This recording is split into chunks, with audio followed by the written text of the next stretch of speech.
అందరికీ శుభోదయం. మనము నిన్నటి క్లాస్ లో ఏం చెప్పుకున్నామన్నా ఏ కులం అనే పాఠంలోని ఇది కవి పరిచయం చెప్పుకోవడం జరిగింది నాన్న. మరి కవి ఎవరు? చెరబండ రాజు. చూడండి మళ్ళొకసారి ప్రవేశిక చూడండి. మానవ శరీరంలోని ప్రతి అవయవానికి ప్రాధాన్యత ఉన్నది. ఏ అవయవానికి దెబ్బ తగిలినా శరీరం అంతా బాధపడుతుంది కదా. మరి చూడండి మన శరీరంలోని ప్రతి అవయవం కూడా చాలా ముఖ్యం.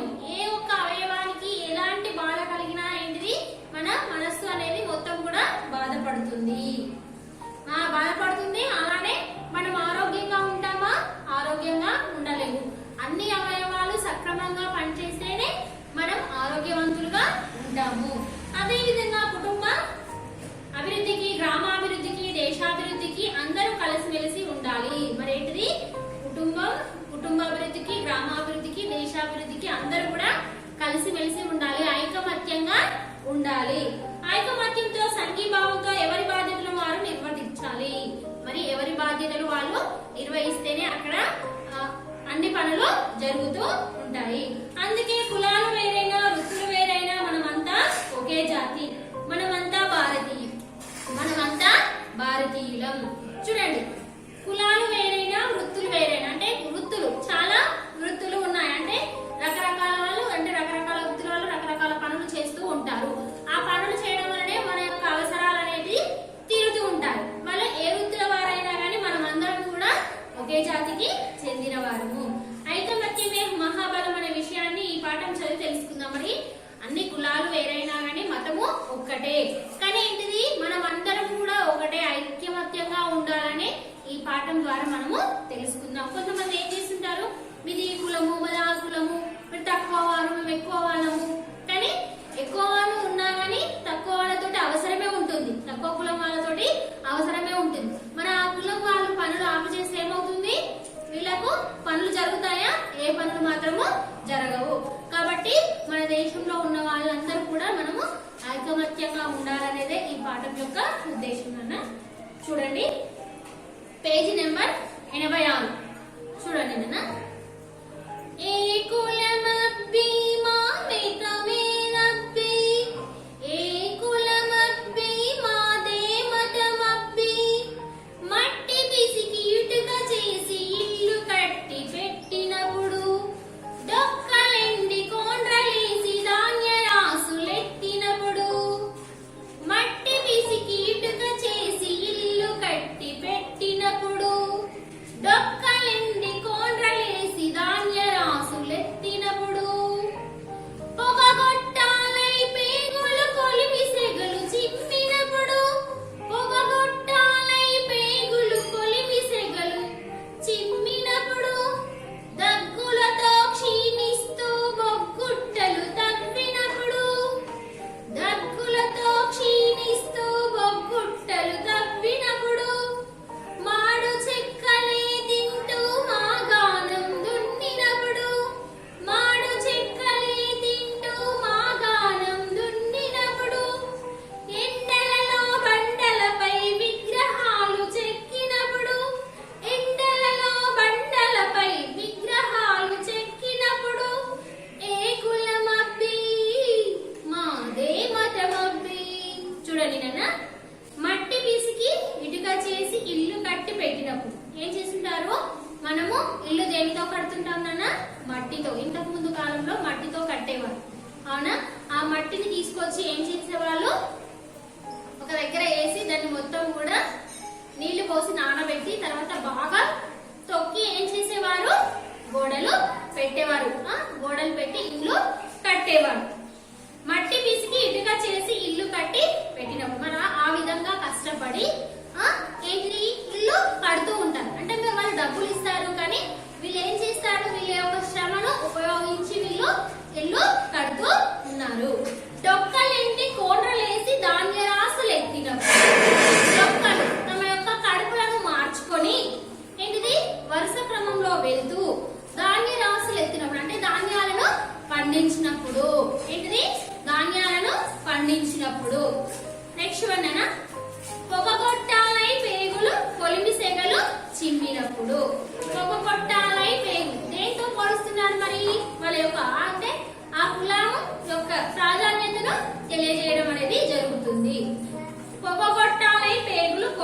ఈగలు చిమ్మినప్పుడు. ఫ్యాక్టరీలలో పనిచేస్తున్నప్పుడు ఏం చేస్తుంటారు, వాళ్ళ నోట్లోకి ఏమవుతుంది, పొగ వెళ్తుంది. పొగ వెళ్ళి ఏంటిది, దేనితో పోల్చాడు, వాళ్ళ యొక్క పేగులతోటి పోల్చడము జరిగింది. దగ్గులతో క్షీణిస్తూ బొగ్గుట్టలు తవ్వినప్పుడు, వాళ్ళు ఏంటిది ఆ ఫ్యాక్టరీలో పని చేస్తున్నప్పుడు ఏమవుతుంది, అక్కడ వచ్చేటువంటి పొగతో ఏమవుతుంది, వాళ్ళ యొక్క దగ్గుతో వాళ్ళ యొక్క ఆరోగ్యం అనేది క్షీణిస్తూ ఉన్నది.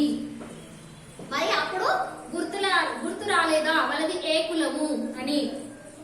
చూడండి నెక్స్ట్ వన్ అన్న, మాడు చెక్కలే తింటూ మాగాణం దున్నినప్పుడు. మాడు చెక్కలే ఏంటిది, ఇంతకు ముందు కాలంలో అసలు అన్నం అనేది దొరకకపోయేది. అప్పుడు ఏం చేసేవాళ్ళు, అన్నం మాడిపోతే మనం ఏం చేస్తాం, ఇప్పుడు పడేస్తూ ఉంటాం. కానీ అలాంటి మాడు చెక్కలను వాళ్ళు ఏం చేసేవాళ్ళు, పూర్వకాలంలో ఎక్కువగా ఏంటిది బాగా ఏంటి మొక్కజొన్నలు పండేవంట. ఆ మొక్కజొన్నలను ఏం చేసేవాళ్ళు, వాళ్ళు అవేంటిది ఇసిరి వాటిని గడ్డగా చేసుకొని తినేవాళ్ళట. అవి కూడా లాస్ట్ కు ఇట్లా మాడిపోతే ఆ మాడిపోయిన వాటిని కూడా ఏం చేసేవాళ్ళట, తినేవాళ్ళట. అలా తింటూ వాళ్ళ యొక్క ఆ యొక్క వ్యవసాయ భూమిని పండిస్తూ, ఆ వ్యవసాయ భూమిలో పంటలు పండిస్తూ ఉండేవాళ్ళు. ఎండలలో బండలపై విగ్రహాలు చెక్కినప్పుడు, చూడండి ఎర్రటి ఎండలలో ఏం చేస్తుంటారు, పెద్ద బండరాయి ఉంటది. ఆ బండరాయిని ఏం చేస్తారు, పగలగొడతారు. పగలగొట్టి ఏం చేశారు, దాన్ని ఒక విగ్రహ రూపంలో చెక్కడం జరుగుతుంది. ఒక విగ్రహ రూపంలో చెక్కి మనం ఏం చేస్తుంటాము, మళ్ళీ ఏంటిది గుడిలోకి తీసుకొచ్చి ఏం చేస్తుంటాము, ఆ విగ్రహానికి పూజలు చేస్తూ ఉంటాం కదా. మరి అప్పుడు గుర్తుకు రాలేదా ఏ కులము అని. నెక్స్ట్ వన్ అన్న, పూజకు అందించు పూల బుట్టలల్లి ఇచ్చినప్పుడు, రామకోటి రాసుకునే కాగితాలు చేసినప్పుడు, పశువు గొంతు కోసి మీకు చెప్పులు కుట్టించినప్పుడు, కూటికింత కూడు లేక కుండలు చేసి ఇచ్చినప్పుడు, సన్యాసులై వస్తే క్షవరాలు చేసినప్పుడు, మురికి గుడ్డలు తికి మల్లె పూలు చేసి ఇచ్చినప్పుడు, ఏ కులం అబ్బి మా దేమతం అబ్బి. చూడండి నాన్న ఏంటిది, పూజకు అందించి పూల బుట్టలల్లి ఇచ్చినప్పుడు. మనకు పూజకు సంబంధించినటువంటి పూలు మనము మన తోటలో ఉన్నటువంటి రకరకాల పూలు ఉంటాయి. ఆ పూలను మనం చేతులతో పట్టుకొని వస్తామా, పట్టుకోరాలే కదా. మరి ఏంటిది, వాళ్ళు ఏం చేశారు, బుట్టలను అల్లుతారు. ఆ బుట్టలతో ఏం చేస్తారు, మామూలుగా ఇప్పుడు మన ఇంట్లో అయితేనేమో చిన్న కవర్లో దేంట్లోనో తీసుకెళ్తాం. అదే దేవాలయంలోకి చాలా పూలు కావాలి. అప్పుడు ఏం చేస్తారు, వాళ్ళు ఆ బుట్టల సహాయంతో ఆ పూలనన్ని తెంపి ఆ బుట్టలో వేసి తీసుకొని వస్తారు. మరి ఆ బుట్ట లేకుంటే అప్పుడు వాళ్ళకు ఏంటిది, మనకు అవసరం తీరుతుందా, అవసరం తీరదు కదా. మరి అదే విధంగా పూజకు అందించి పూల బుట్టలల్లి ఇచ్చినప్పుడు, ఆ విధంగా మరి మేము పూజకు సంబంధించినటువంటి పూలను ఆ బుట్టలలో అందించినప్పుడు మరి ఏ కులము అని అంటున్నాం. రామకోటి రాసుకునే కాగితాలు చేసినప్పుడు, మామూలుగా కొంతమంది ఏం చేస్తుంటారన్నా రామకోటి రాస్తూ ఉంటారు, రామకోటి రాస్తూ ఉంటారు. మరి రామకోటి రాయడానికి మనకి ఏం కావాలి, కాగితాలు కావాలి, కాగితాలు కావాలి. మరి ఆ కాగితాలు ఏ విధంగా తయారవుతాయి, అది శ్రమ పడితేనే తయారు చేస్తేనే మరి కాగితాలు తయారవుతాయి. అప్పుడు మనము హాయిగా ఏం చేస్తుంటాము, రామకోటి రాసుకుంటూ ఉంటాం కదా. మరి ఆ విధంగా అలాంటి కాగితాలను తయారు చేసినప్పుడు మరి ఏ కులము. పశువు గొంతు కోసి మీకు చెప్పులు కుట్టించినప్పుడు, చూడండి పశువు గొంతు కోసి మీకు చెప్పులు కుట్టించినప్పుడు. కొంతమంది చూడండి మామూలుగా మనకు ఏంటిది పశువులు చనిపోతూ ఉంటాయి. చనిపోతూ ఉన్నప్పుడు ఏంటిది ఊళ్ళో వాళ్ళు ఏం చేస్తుంటారు, అక్కడ పశువు చనిపోయిందని ఏం చేస్తారు,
చేసుకోరు, అవునా కదా? ఇది క్షవరం అంటారు కదా, కటింగ్ చేసుకోరు. కటింగ్ చేసుకోక గడ్డాలు పెంచుకున్నారు అనుకోండి, అప్పుడు ఏమవుతారు వాళ్ళు? సన్యాసులు, ఋషులుగా మారిపోతారు, అవునా? సన్యాసులుగా మారిపోతారు. మరి ఆ విధంగా వాళ్ళ వృత్తి వాళ్ళు మాత్రమే అది పని చేస్తారు. వేరే వాళ్ళు చేస్తారా? మరి చేసినా చేయలేదా? ఆ వృత్తికి సంబంధించిన వాళ్ళే ఆ పనిని చేస్తారు. వేరే వృత్తి వాళ్ళు చేయమంటే చేస్తారా? మరి ఎవరు కూడా చేయరు. ఆ విధంగా వస్తే మేము ఏం చేస్తాము? క్షవరాలు చేస్తాము. మరి మురికి గుడ్డలు ఉతికి మల్లె పూలు చేసి ఇచ్చినప్పుడు, మురికి మనము ఏం చేస్తాం? మనము ధరించినటువంటి దుస్తువులను ఏం చేస్తారు చాకలి వాళ్ళు? మనం మన ఇంట్లో పిండుకుంటూ ఉంటాం. కొంతమంది ఏం చేస్తుంటారు? చాకలి వాళ్ళను పెట్టుకుంటారు, అవునా కదా? పూర్వకాలంలో ఎక్కువగా ఏంటిది? అందరి బట్టలు కూడా తీసుకెళ్లే వాళ్ళు. ఇంటింటికి వచ్చి ఏం చేశారు? వాళ్ళ బట్టలను తీసుకెళ్లి చెరువుకి వెళ్ళి అక్కడ పిండి ఎండేసి మళ్ళీ తీసుకొచ్చి ఇచ్చేవాళ్ళు. అలాంటి మురికి బట్టలను వాళ్ళు ఏం చేస్తారు? మల్లెపూల మాదిరిగా తీసుకొచ్చి మనకి ఇస్తారు. మరి అప్పుడు గుర్తు రాలేదా ఏ కులమని? నెక్స్ట్ వన్ అన్న థర్డ్ వన్ చూడండి. చెల్లవు మీ కళ్ళబల్లి కబుల్రన్ని చెదలు పట్టే, ఆగదు మీ పాతరో తెరగం విరిగిపోయినది. కులాలని కులంలోని శాఖలని వేరు చేస్తే, చెమటోడ్చే మనుషులము చేయి కలిపి నిలబడితే. చూడండి అన్న మళ్ళొకసారి. చెల్లవు మీ కళ్ళబల్లి కబుల్రన్ని చెదలు పట్టే, ఆగదు మీ పాతరో తెరగం విరిగిపోయినది. కులాలని కులములోని శాఖలని వేరు చేస్తే, చెమటోడ్చే మనుషులము చేయి కలిపి నిలబడితే. ఏ కులమబ్బి మీ నేమతమబ్బి. చూడండి నిన్న చెల్లవు మీ కళ్ళబొల్లి కబుల్రన్ని చెదులు పట్టే. ఇక నుంచి ఏంటిది? మీ యొక్క ఈ కళ్ళబొల్లి మాటలన్నీ కూడా ఏంటిది? కల్పితమైనటువంటి మాటలు, అసలు ఏవి కూడా చెల్లవు. అబద్ధాలతో ఉన్న మాటలను వినం, వాటికి చెదలు పట్టాయి. ఆగకుండా సాగిన మీ పాత రోత ఆలోచనలు రథం విరిగిపోయింది. చూడండి కొంతమంది ఏం చేశారు?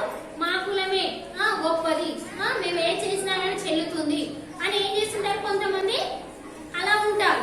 కానీ కాకుంటే వీళ్ళందరూ కూడా ఇలాంటి వృత్తుల వాళ్ళందరూ కూడా కలిసికట్టుగా ఉన్నప్పుడు వాళ్ళ యొక్క పనులు ఏమన్నా అవుతాయా?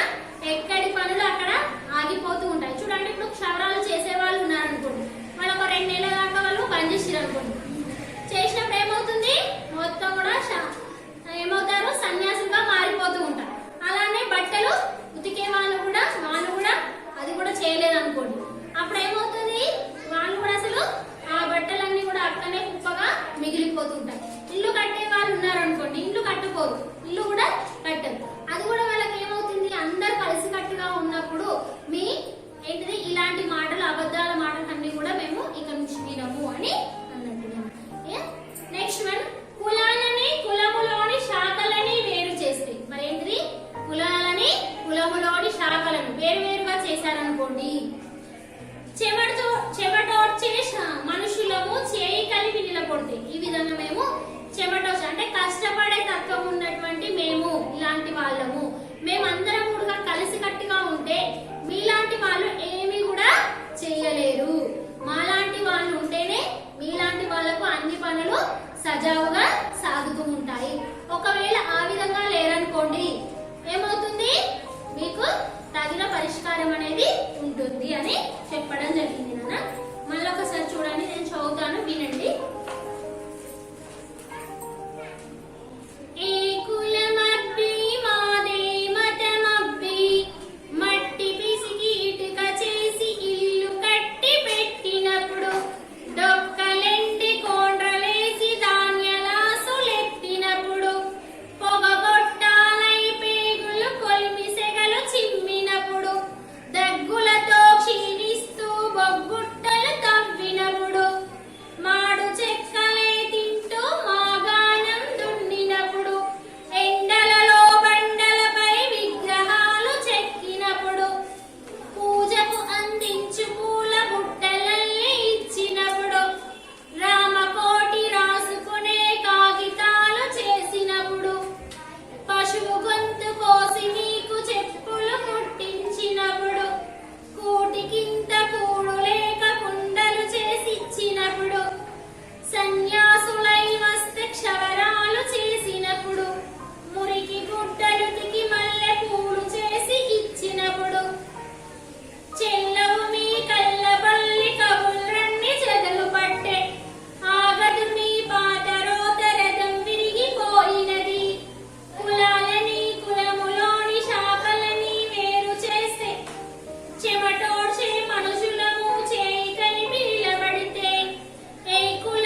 దగ్గు, తర్వాత తన యొక్క ఆరోగ్యం అనేది మొత్తం కూడా క్షీణిస్తుంది.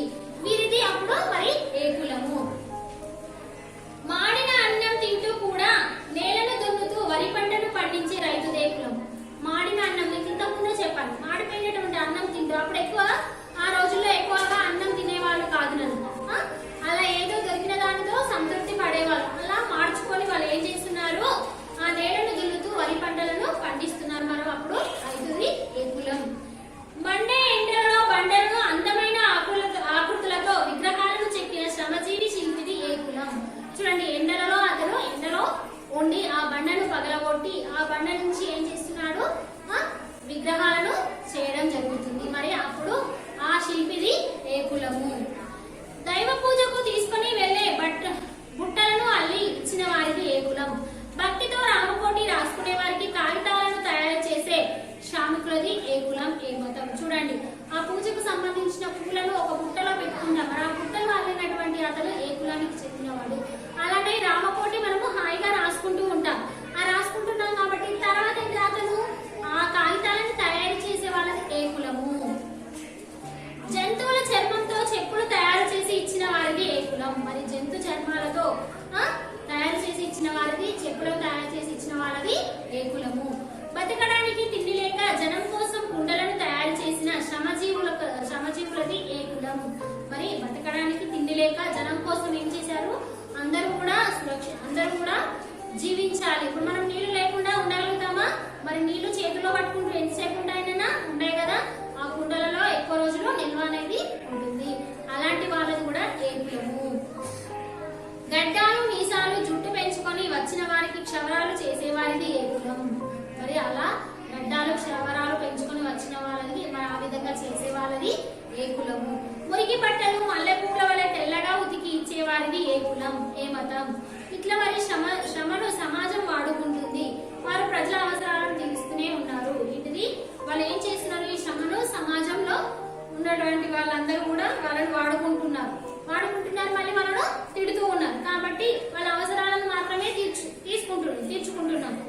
మీ కల్పిత మాటలకు కాలం చెల్లింది. మీరు కళ్ళబొల్లి చెప్పే మాటలకు కాలం చెల్లిపోయింది. అబద్ధాలతో ఉన్న మాటలను వినం. మేము అబద్ధాలతో ఉన్నటువంటి మాటలను వినం. వాటికి చెదలు పట్టినాయి. ఆగకుండా సాగిన మీ పాత ఆలోచనలు రథం కుదిరిపోయింది. మరి మీరు ఏదంటే అది పూర్వకాలంలో చూడండి నాన్న, వాళ్ళు ఏది చెప్పినా కానీ వాళ్ళు చేసేవాళ్ళు. అంతకుముందు ఇప్పుడు మనకు రాను ఏమవుతుంది, వాళ్ళ యొక్క మాటలు ఏంటిది, వాళ్ళ యొక్క సమాజంలో ఉన్నటువంటి వాళ్ళను అర్థం చేసుకుంటూ ఉన్నారు.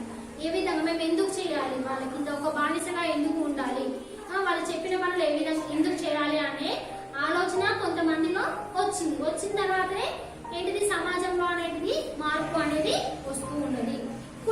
కులాల్లోని అన్ని శాఖలను వేరు చేసి అనైక్యతను సృష్టించాలని చూసేవారికి గుణపాఠంగా చెమటను చిందించే శ్రామికులు అందరూ చేయి కలిపి నిలబడతారు. అప్పుడే సమసమాజం ఏర్పడుతుంది. మరి ఆ విధంగా అనేక కులాలు ఉన్నాయి కదా, అనేక మతాలు ఉన్నాయి కదా, వాళ్ళందరూ కూడా వేరు చేసి అనైక్యతను సృష్టించాలి.